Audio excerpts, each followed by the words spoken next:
Today is Wednesday, April 7. I'm Pastor Michael, and this is Wilderness Wanderings.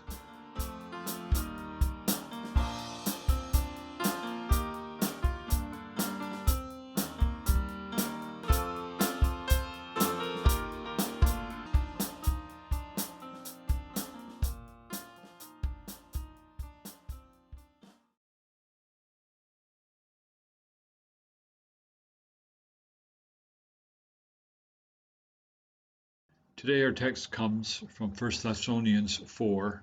Brothers and sisters, we do not want you to be uninformed about those who sleep in death, so that you do not grieve like the rest of mankind who have no hope. For we believe that Jesus died and rose again, and so we believe that God will bring with Jesus those who have fallen asleep in him. Verses 13 and 14. This passage is a standard at Christian funerals. As I am sure we have said before here, it helps Christians to grieve well. I've noticed that many people are not sure what happens when someone dies, and so they do not know how to respond to the death of a loved one. No one has ever told me that they believe we simply cease to exist. Most people believe that something of us continues after death, but have only the vaguest idea of what that might mean. It's easy to live with a vague understanding of death until death affects one personally. Then it really does matter what we believe about what is beyond death. To lose a loved one is a deep emotional shock, and it can be a struggle to bring our faith and emotions together. For the early Christians, it also created spiritual questions. They had come to believe in Jesus Christ, who rose from the dead. Death was defeated. It had lost its sting. Is that not what we celebrated just this weekend? If death was defeated, why were Christians dying? They believed that Jesus would return in their lifetime, not that Christians would die. So what was going on? This question was creating fears in the church. One answer was that those who died were not Christians at all. Their faith had never been real, and now they were lost. This caused those still living to wonder if they truly believed. Another common option was that those who had died had a weak faith. This too caused anxious questions. Is my faith strong enough? Or maybe it was that death had not been defeated. That is one set of questions, but there was another.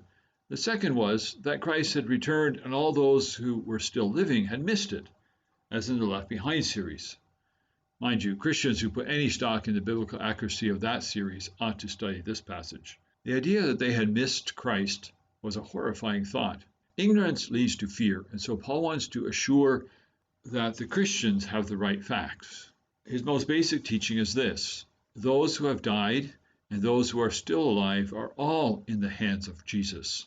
To all this fear and anxiety, Paul says, don't worry.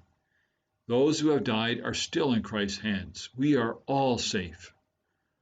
Our hope is grounded in Christ's victory over death through his resurrection. There is life after physical death. Paul uses the word sleep to refer to death. It suggests something that is temporary. He, of course, borrows this from Jesus, who used that language about his friend Lazarus. Being asleep involves future awakening. The point of sleeping is to wake up fresh and renewed. Those who die in Christ go to be with him. They are not separated from him. Jesus' resurrection means that Christians who have died will be raised too. These two belong together. Jesus' resurrection and ours go hand in hand. Death still separates, but not forever. When Jesus returns, he will bring with him all believers who have already died. It's right for Christians to grieve when death comes, but we grieve with hope. As you journey on, go with the blessing of God. May the peace of the Lord Christ go with you, wherever he may send you. May he guide you through the wilderness, protect you through the storm. May your day end with rejoicing at the wonders he has shown you. May you rest in his provision as he brings night and then new dawn.